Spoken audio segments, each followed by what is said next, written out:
Assalamualaikum warahmatullahi wabarakatuh. Selamat berjumpa kembali bersama saya Ucu Koswara pada materi statistik penelitian mengenai uji Lily-Force. Baik, kita langsung saja. Untuk uji Lily-Force ini kita menggunakan bantuan Excel ya. Saya kira untuk materi bisa di-download di Classroom ya. Untuk uji Lily-Force ini, uji Lily-Force ini salah satu uji untuk mencari normalitas dari data ya. Lily-Force ini menggunakan data dasar yang belum diolah dalam tabel distribusi frekuensi. Artinya datanya merupakan data tunggal. Kemudian data ditransformasikan dalam nilai Z untuk dapat dihitung luas kurva normal sebagai probabilitas kumulatif normal. Probabilitas tersebut nanti dicari bedanya dengan probabilitas kumulatif empirisnya. Kemudian bedanya itu dibandingkan dengan tabel Lily-Force-nya.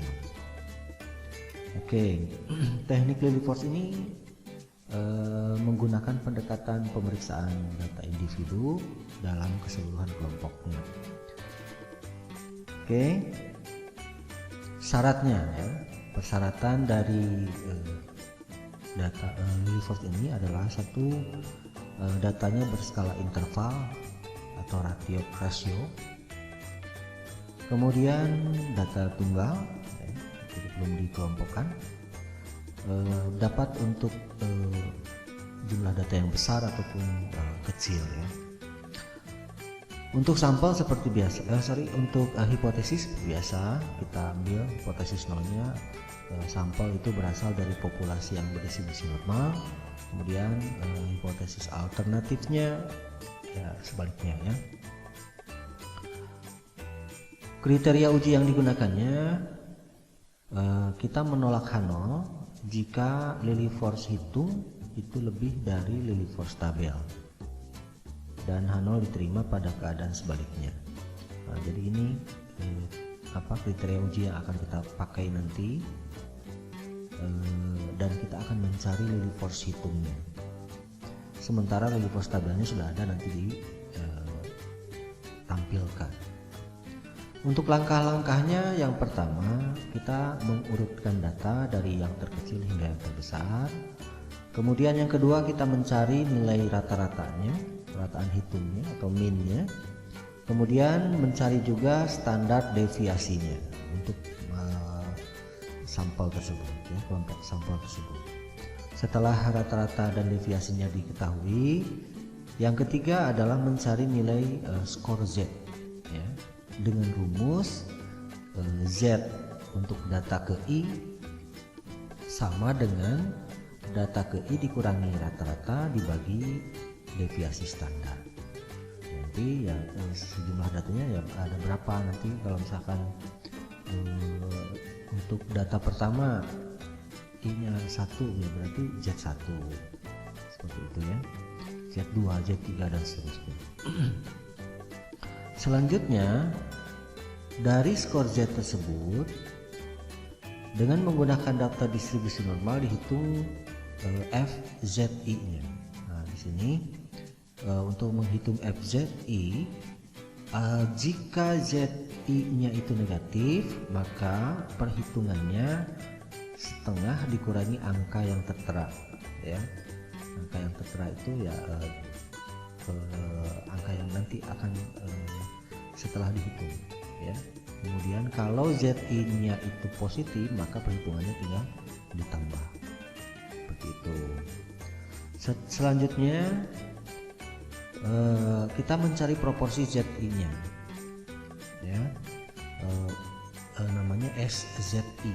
SZI ini merupakan banyaknya ZI, jadi kita melihat dari posisi datanya. Kalau data pertama berarti nanti dibagi dengan N gitu ya. Data kedua alfa berarti 2/n dan seterusnya. Kemudian dihitung selisih ya. FZI nya itu nanti FZI ini dihitung dikurangi dengan SZI. Nah, tetapi di sini yang dicari adalah harga absolut. Jadi harga mutlaknya ya. Nanti hitungan ini akan otomatis menjadi positif semua. Nah, setelah itu kita mencari harga yang paling besar dari poin 6 ini. Nanti harga mutlak FZI dikurang SZI, nanti dicari yang paling besar. Maka itulah Lillie force hitung.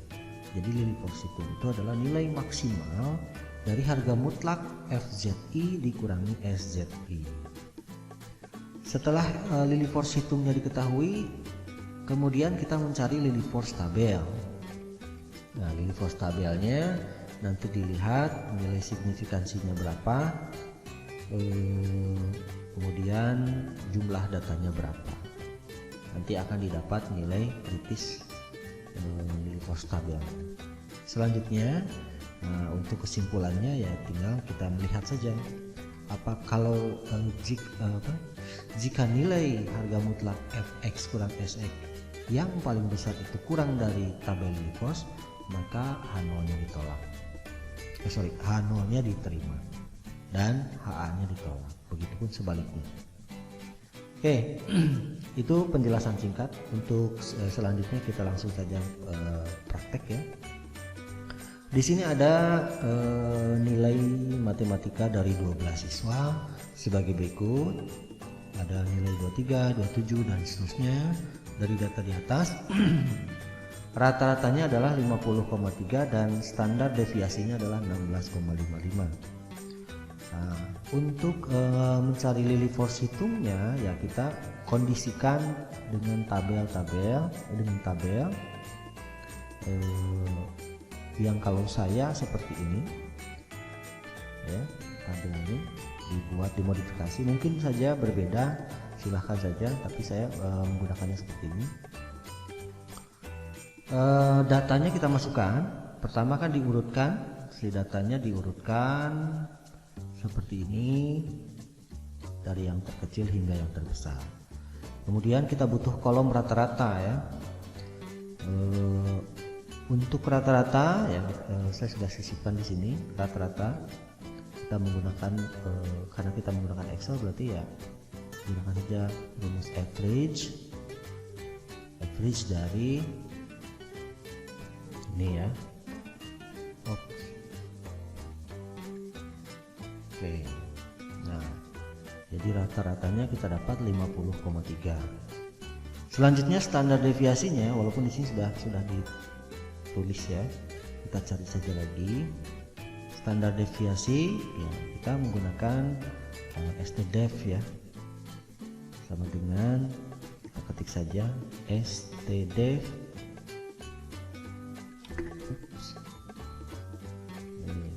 dari ini,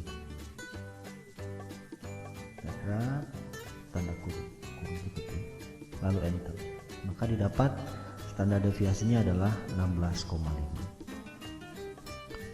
Selanjutnya kita mencari ZI ya, tadi sudah dipaparkan di sini.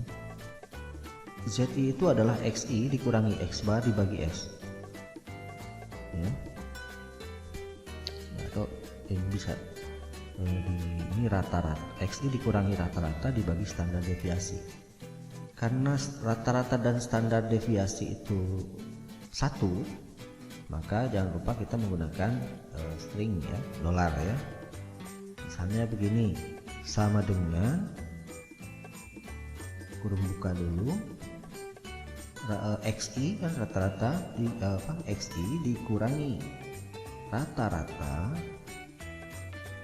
kurung tutup dibagi standar deviasi. Oke, karena rata-rata dan standar deviasinya satu bilangannya, maka kita gunakan string dolar.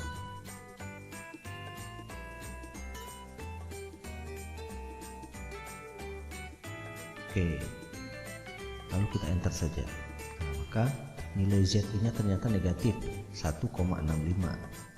Lalu kita drag saja ke bawah, maka semua baris datanya sudah terisi. Selanjutnya untuk ZI tabel, karena di sini kita tidak menggunakan tabel ya, tabel ZI, tapi menggunakannya rumus Excel saja.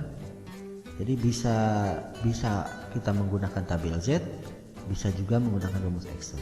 Rumus Excel untuk tabel Z adalah sama dengan norms dist dari data ya, norms dist. Nah, jadi kita tinggal ngetik saja sama dengan norm dist. Nah, kurung buka dari data ini. Nah, kita naikkan. Nah, dari data ini kurung tutup, maka kita dapat nilai Z1 adalah 0,04930. Itu nilai Z1.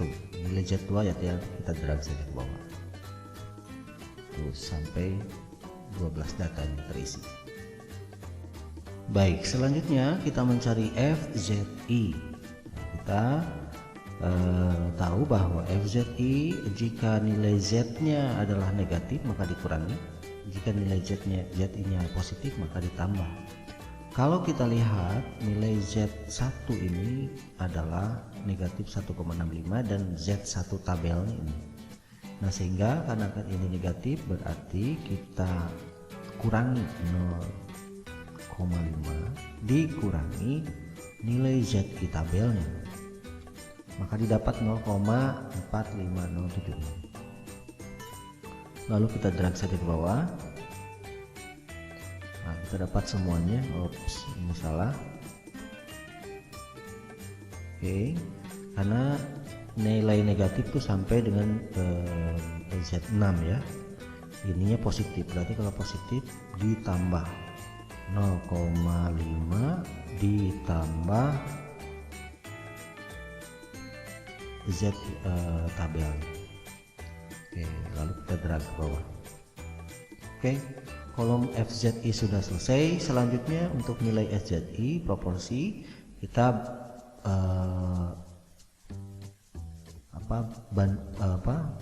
bandingkan saja nilai nomor urutnya dengan jumlah datanya. Misalnya ini kan nomor urut 1 dibagi 12 jumlah datanya. Ini 2 kan dibagi 12, kita drag saja ke bawah. Nah, seperti itu, maka kita dapat nilai proporsi SZI. Oke, selanjutnya harga mutlak FZI dikurangi SZI.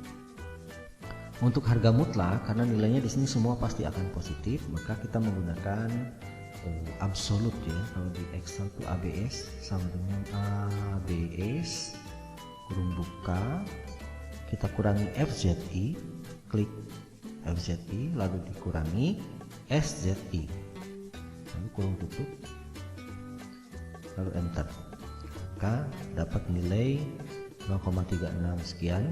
Lalu kita drag ke bawah.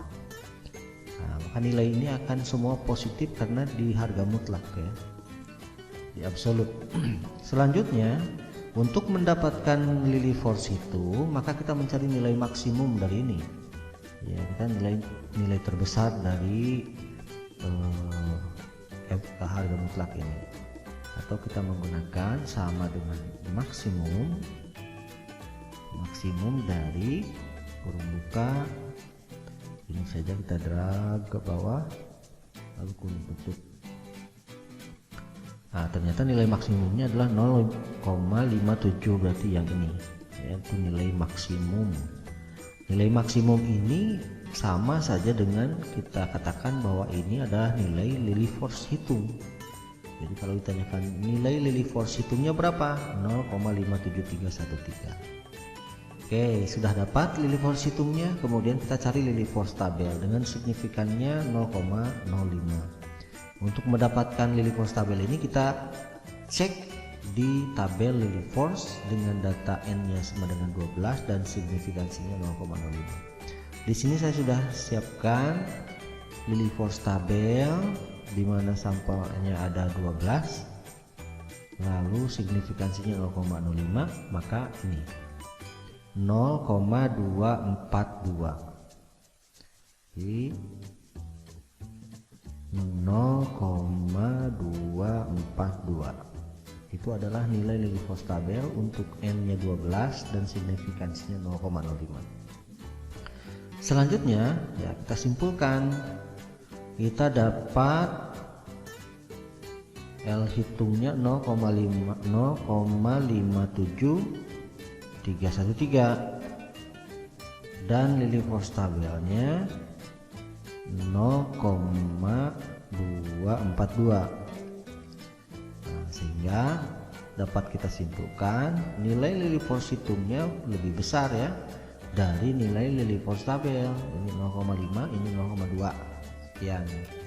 Maka jika Lillie Force hitung lebih dari Lillie Force tabel, ya kita lihat di sini.